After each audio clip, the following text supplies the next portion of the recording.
Welcome to another episode of the Don't Argue with the Facts podcast. I'm your host, Noah Love, and today we will be talking about two topics. Just two, but they're going to be fairly long discussions. We are going to be talking about the top 10 NFL quarterbacks list that came out, coaches, scouts, execs. We'll talk about that.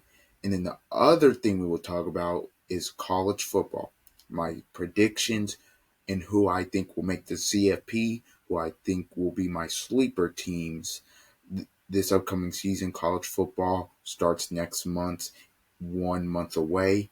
We will talk about that. But first, let's get into this top 10 NFL QBs list because I have thoughts. Let's start from bottom to top. Number 10, they had these exist. This is ESPN from the ESPN website. The list had Baker Mayfield at number 10. Last year, he had a very good year. Led the Bucs to the playoffs, won the division again. Number 9 is Jalen Hurts from the Philadelphia Eagles. Had a good year. Statistic-wise, it wasn't one of his best, but he won the Super Bowl and was an integral part of that playoff run. So him being at number 9, the guys that are above him, we'll get into that. Number 8, Jared Goff from the Detroit Lions. Had a really good year. He ranked second in yards per attempt. Threw for the second most yards in the league last year, 4,629. He completed 75% of his play action passes. Played really good football. Detroit was one of the best offenses in the league last year. Him being in the top 10, fine. Number 7, Justin Herbert.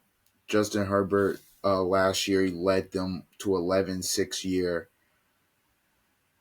They went to the playoffs, lost in a game where he played awful against Houston. He played awful. But Harbaugh sort of looked like he got him on track. They had a good run game led by J.K. Dobbins last year. Had good O-line. Defense was better. It was pretty good last year as well. So the Chargers did a good job of putting a team around him. Justin Herbert at 7 is what the execs and the coaches and the scouts went with. Number 6, Matthew Stafford at 37 years old. Stafford, there were rumors about them wanting to trade him, I guess, to potentially start a rebuild. But Stafford is still as good as anybody in the league at 37 years old. He's got immense arm talent. We know this. Him and Sean McVay is like a match made in heaven. Him being at number 6, he had a very good year last year as well. They started off 1-4, but then finished 10-7. They were the closest to beating the Super Bowl champion Eagles in the divisional round. So Stafford being at 6, fine. Jaden Daniels at 5. Phenomenal rookie year. Probably the greatest rookie year in NFL history. Took the Commanders from 4-13 to 12-5. That's a 9-win difference. He took them to the NFC Championship game somewhere where they haven't been since the 90s. He beat the number 1 seeded Detroit Lions at 15-2. Granted, the Lions did have a lot of injuries, but a lot of people thought even with those injuries they could still potentially go to the Super Bowl. It did not happen. Jaden Daniels is the reason why he is number 5 on this list. Number 4 is Lamar Jackson. Lamar Jackson was all-pro first team but didn't win MVP. The Ravens won the division again. He probably had his best statistical season. He led the NFL in QBR and yards per drop back. He threw 41 passing touchdowns and 4,172 yards. His total EPA was 160.6. That's more than 16 points higher than any other quarterback last season. Obviously, he has the legs, he can run, but his passing took a tremendous leap. His accuracy took a tremendous leap. But him being at 4, I don't know about that. But Joe Burrow is number 3. The Bengals did not make the playoffs. He was not the reason why they didn't make it. The reason why they didn't make it is because that roster last season is a bottom 5 roster without Joe Burrow. Let's just call it what it is. O line was terrible. Didn't have a run game. Outside of Trey Hendrickson, you didn't have another great edge rushers. Your interior defensive line was okay, but it's not what it used to be. The whole defense is not what it was back in 2022, 2023. That defense is gone. Safeties, you're okay. At the cornerback position, it's really Cam Taylor-Britt. I think he's promising. The rest is That roster, there are so many holes in that roster that the fact he was even able to get them to 9-8 and potentially give them a shot at the playoffs, even if it was an outside shot, to me is a miracle in itself. By the way, he did not. Jamar Chase to start the year last year was not practicing. He did not have Higgins for a good portion of the season as well. So him being number 3, no issue. Number 2 is the MVP, Josh Allen. Josh Allen probably had he won the MVP. I think this was his best year in terms of not turning the ball over. Last year was. And when you consider the fact that for most of the year he did not have a number 1 receiver, he was an integral part of the run game. James Cook was great, but having Allen being able to do those read options and those QB powers really helped. And he was just more efficient. Now their defense was okay. It still had holes in it. Holes that they've tried to fill this offseason. He beat Lamar. They went to the AFC title game and lost in Arrowhead again. I thought they had Kansas City. They didn't. Went 14-3, had a great year being number 2. And number 1 is Patrick Mahomes. Obviously. Mahomes, he garnered around 60% of the first place votes for this. He finished 8th in QBR the past 2 years. So the past 2 years, in terms of statistics, it has probably been his 2 worst seasons. Well, not probably. It has been their 2 worst seasons. The regular season, the last 2 years, he has not been great. But the last 2 seasons, his offensive cast has not been that good. You look at last year, you had Joe Tooney. He's a guard. He's playing left tackle because the rookie they select that left tackle was just getting beat like a drum. And Mahomes, they had to move Tooney out there, or else Mahomes was just going to continue to get hit and sacked, hit and sacked. At receiver, they didn't have Hollywood Brown for a good portion of the season, but it allowed Xavier Worthy to come into his own a little bit. Rashee Rice missed some games. Travis Kelce's has not been his same self. That's just because he's aging. That's all it is. He is aging. So again, the supporting cast. Pacheco was out for a good amount of time. It got to the point where they had to go out and get Unk, and by Unk I mean Kareem Hunt. He was the starting back for a while. Who, by the way, played well. I understand they started off, I believe it was 9-0. Yeah, they started off 9-0. They won a lot of close games. They were a fraudulent 9-0. They were not that good in the sense of, oh, they're 9-0. This team is unbeatable. No. For Mahomes he's come out the AFC the last 2 years was arguably the worst supporting cast he's ever had. He should be number 1. In terms of the list, Top four, I'd put Lamar over Burrow. I would in terms of three, but 3 and 4. If you want to have Burrow over Lamar, that's fine. They're interchangeable. 5, Daniels over Stafford. That's fine. I I think Stafford's still a little bit better, but if you're gonna tell me that what Jaden Daniels did last year was incredible and he's a dual threat and he's this and he's that, fine. Him being at 5 is fine.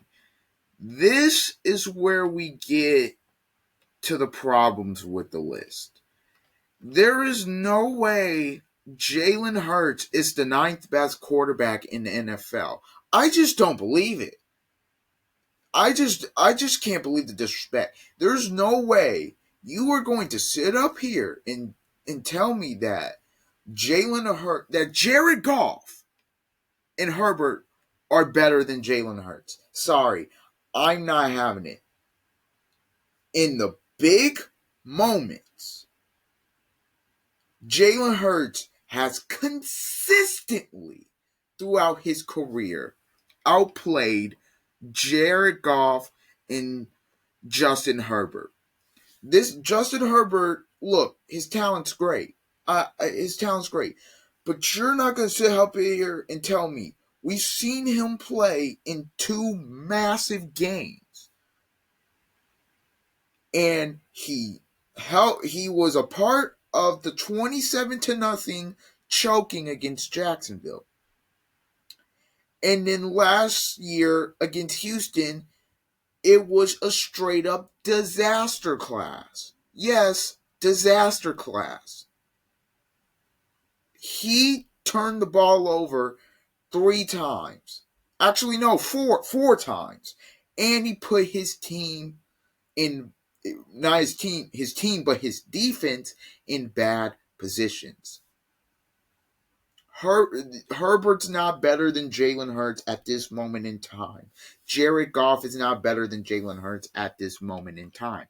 Jalen Hurts, at bare minimum, should be 7. The guy who's not on this list that should be is CJ Stroud.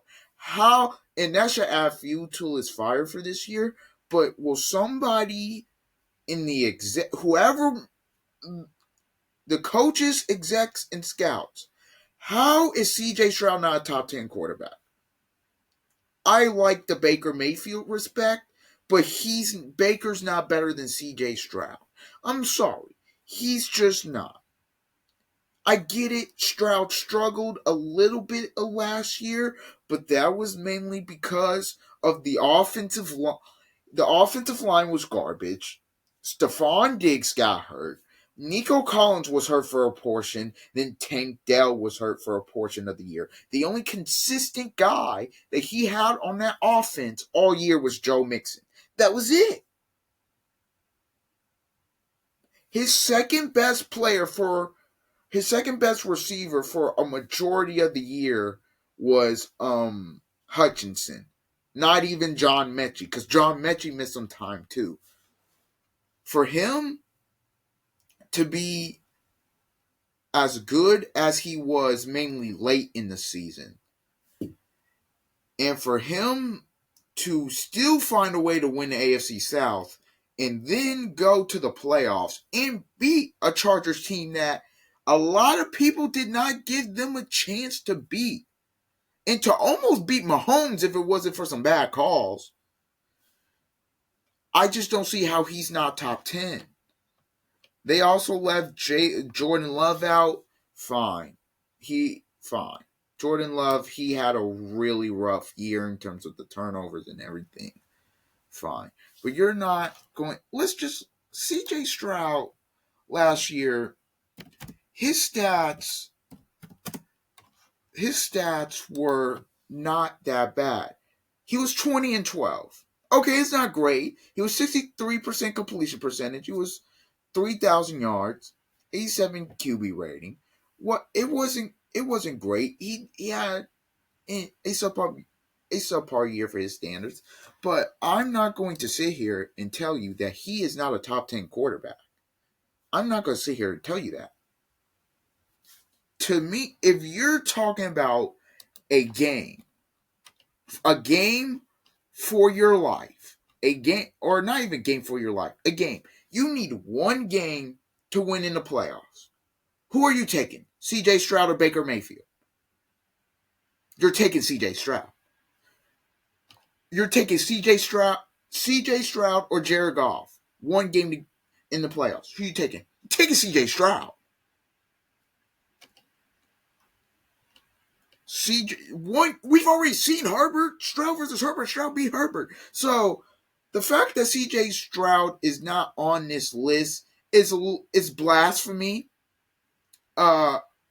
Look, I get it. He had a little bit of a sophomore slump, but come on, let's be serious. He's not the reason he had the sophomore slump. Everything around him was falling apart. That's my one gripe with the list. That's the one thing that really irks me. That's my one gripe with the whole entire top 10 list. CJ Stroud at minimum should be ninth. And to be honest, I have him higher. I have him seventh on the list. To me, you substitute him for Baker. That's fine. That irked me when I saw that this morning. I just could not believe he wasn't in the top 10. I just could not believe it. Now we'll see what he does this season, obviously, but as of right now, to say CJ Stroud's not a top 10 quarterback, blasphemy. Blasphemy. Okay, so now we're going to get into my college football predictions for this year. And the playoff predictor is back. I used it for my NFL predictions. I will be using it for this year. Okay, this is my playoff bracket. By the way, this is a little bit of how can I put this? It wasn't totally inaccurate of what I put, but the predictor kind of, when it got to 12, 11, and 10, I don't know what the committee's going to do, but for the top four, I have Clemson. They win the ACC. Clemson, they return a lot of guys from last year's team. They return Kate Klubnik, their star quarterback. They return Antonio Williams, their star wide receiver. They return guys on the defense. It's a veteran team this year. Now, do I believe they're the number one? They'll be the one seed. I don't know, but I do believe they will win the ACC and they will be a top 4 seed. Michigan, I have in the top 4. Look, Michigan, mainly because of their schedule, I like them. They don't have to play Oregon this year. They don't have to play Penn State. The only real challenge they have in the non-conference is what was that game? At Oklahoma. Which, by the way, Oklahoma's going to be a sleeper team this year. I don't have them in the CFP, but they can make some big time noise. So I have Michigan. I have Michigan in the Big Ten championship, but they don't win. They beat Ohio State, but they don't win the Big Ten championship. Because the team that wins the Big Ten championship is Ohio State. Ohio State goes on and wins the Big Ten title, I believe. Ohio State, Julian Sayin, I believe, is going to be a really good quarterback. They still have Carnell Tate. They still have Jeremiah Smith, who, for my money, may be the best player in the country. They still have Caleb Downs, who was the quarterback of the defense last year. They still have pieces in place. Now, do I think they go to the big house and beat Michigan? No. But their 2 losses on the year come at Michigan because Ryan Day just can't seem to beat them. And they lose at home against Texas. Texas was Arch Manning, and they return some older veteran players. But the number 4 team I have here, obviously, Georgia. This pick was made a little bit on reputation, but a little bit. I think Kirby Smart's going to find a way to win the SEC again. I think it's Kirby Smart's league. Gunnar Stockton, I think the experience he had last year will help him. I think he's going to be better than Carson Beck this year, where Carson Beck is now at Miami. I think Gunnar Stockton, he's going to give Georgia, he's going to give an element.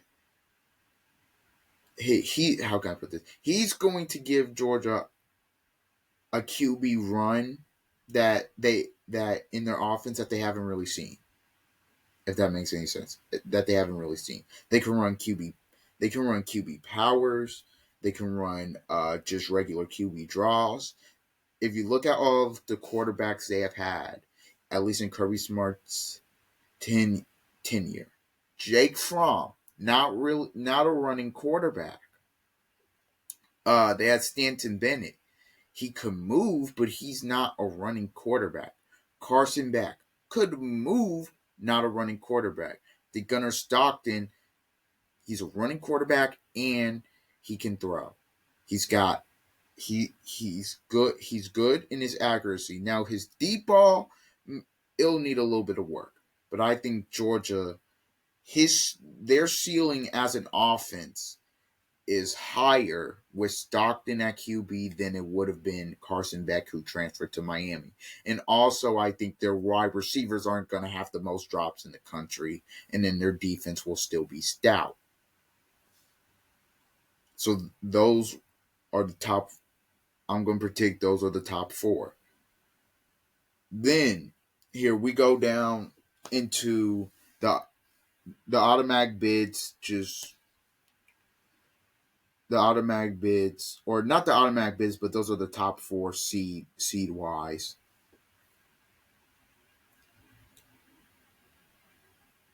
We go here to the first round. 5 seed is Penn State. Penn State, to me, can win a national championship. They return Drew Aller. They return Nick Singleton. They return Katron Allen. They return Caden Saunders. They did a good job in the portal. They returned Denai Dennis Sutton. They returned a lot of guys from last year's team that made the college football playoff semifinal. To me, they should be the favorite to win the Big Ten. They should be the favorite to win the Big Ten. In my opinion, they should be the favorite to do that. Also, I just feel like the reason they won't win it is because they're going to lose to Ohio State. Because James Franklin cannot beat Ohio State. He just can't do it. I think they beat Oregon because I don't know what Oregon's going to look like, even though I have them in the CFP because I believe in Dan Lanning. But Penn State, I just don't believe in James Franklin's ability to go on the road and win a big game. And that's just me. I just don't believe in it. You see, Boise has the 6th spot in the MAC, in the Mountain West Conference. Boise, they lose Ashton Jeanty. I understand that. But Boise is usually a very good program in the Mountain West. And I believe they'll be the best I believe they'll be the best non-P4, best mid-major team they go. The number 7, you see, I have the Indiana Hoosiers. Kurt Signetti and Indiana aren't going anywhere. They're not going anywhere. I believe they finished 10-2 this season. I believe they win one of those two road games. I think the one they win is at Autzen. They beat Oregon, but they lose on the road to Penn State, which ultimately cost them a chance to play in Indy for the Big Ten championship. But I think you have Fernando Mendoza, who is a very good pocket passer. He's a guy that Kurt Signetti once. He was very good at Cal. You have Roman Hemby, who is one of the more underrated backs in the country and was one of the best backs in the Big Ten in Maryland. You return Omar Cooper. You return Elijah Surratt. You return Mikhail Kamara. This is still a very veteran team with a schedule that is not impossibly hard. Look, they play Illinois at home. I know they have to go on the road to Oregon and Penn State. They also have to go on the road to Iowa, which that's that's going to be a tough game.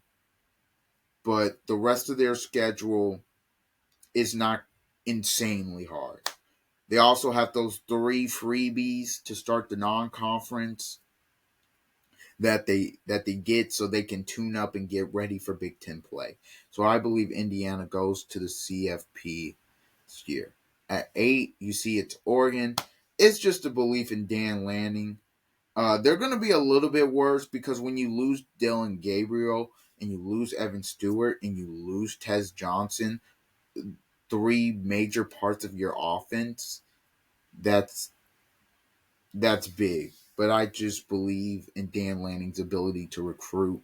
I believe in Oregon. They're still going to be a physical football team. They're still going to be able to run the ball, and they're still going to have good players on defense. And I believe, yes, they'll be a little bit worse, but they'll be a CFP team. You see, 9 is Texas. Uh, Look, I don't know how the CFP committee is going to rank these teams, but this is just the 12. Texas, they returned some guys. Arch Manning is the starter now. Texas fans, you wanted Arch, you got him. Arch, he, I'm just going to be real, he's a special talent, in my opinion. He's got a good arm. He's got great accuracy. And last season, he flashed the ability to run. And also, this is something Peyton and Eli did not have. That Arch Manning got a little bit of swag to him. He got a little bit of swag to him. And I like that. And Sark, I believe he's built a program where every year he can win 10 games. They were turning some guys on defense. I believe now they have a hard schedule. They have to go to Georgia. They have to go to the Swamp in Florida. Their schedule, it's the SEC. It's these new super conferences. So these matchups are going to be great. But I believe Texas has a good enough roster. They go to the playoff. At 10, Notre Dame. Notre Dame. Yes, they lost defensive coordinator Al Golden, but they do return one of the best backs, one of the best backs in the nation, Jeremiah Love. CJ Carr is kind of a wait and see, but I believe his upside from throwing wise is way more than what Riley Leonard could have ever gave him. I think Riley Leonard is a better runner, but I think CJ Carr has a better deep ball ability, and that will add more explosiveness to their offense. You take into account the fact that they still have Jaden Greathouse, who I believe will be an NFL player, an NFL wide receiver. He has shown flashes. I believe he will be one of the better wide receivers in the country. And you add that to, yes, I know they lost Al Golden, but they still return a lot of guys on defense.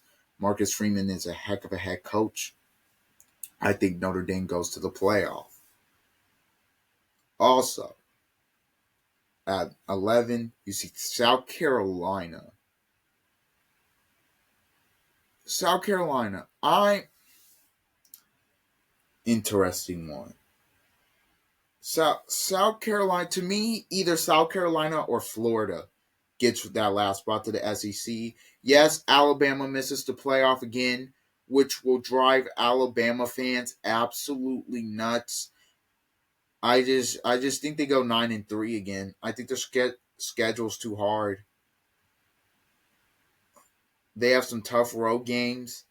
They have to go on the road at Auburn. They have to go on the road to Florida State. Florida State will be a better team this year.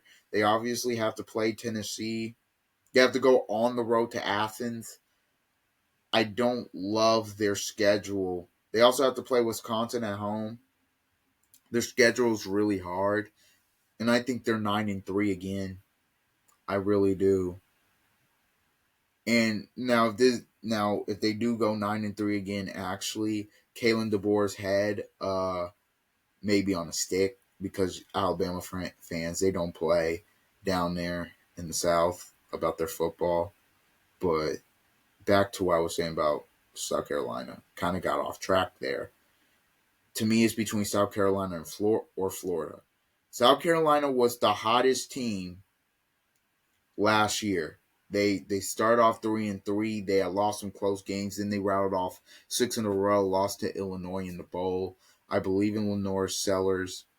They they bring back a lot of guys on offense and defense. Bring back a lot of key players. Florida does the same, but I just think South Carolina edges them out barely for that last spot. Um, at 12, I do not have Baylor. I must have messed up here. Hold on. I have Kansas State winning the Big 12. Look, the reason I have Kansas State winning the Big 12, I know that says Baylor. That's the predictors doing whatever. I have Kansas State winning the Big 12 this year because I believe they return a lot of guys from last year. I'm all about the returning guys. The guys that have massively played. That's who I'm always going to bet on. You got the backfield of Avery Johnson. You got the backfield Dylan Edwards. They return some guys on their defense. I believe Kansas State. The Big 12 is kind of open. It's up for grabs. You don't know who's really going to get it. I believe Kansas State goes and takes it, and they will be in the college football playoff for college. I believe some sleeper teams though will be Oklahoma. John Mateer, one of the higher ranked recruits in the country coming in. I also like Oklahoma's schedule. There's a good chance they can walk into Red River at 5-0, and then if they win that, everything's on the table. Obviously, Florida is a team to look out for. They were red hot as well. They were 4-5, then routed off four straight. They got Billy Napier. Billy Napier got Florida fans believing. So yeah, that is it though for today's episode of the Don't Argue with the Facts podcast. Thank you guys for all the love and support. Please like, comment, share, and subscribe. And until the next episode, see ya.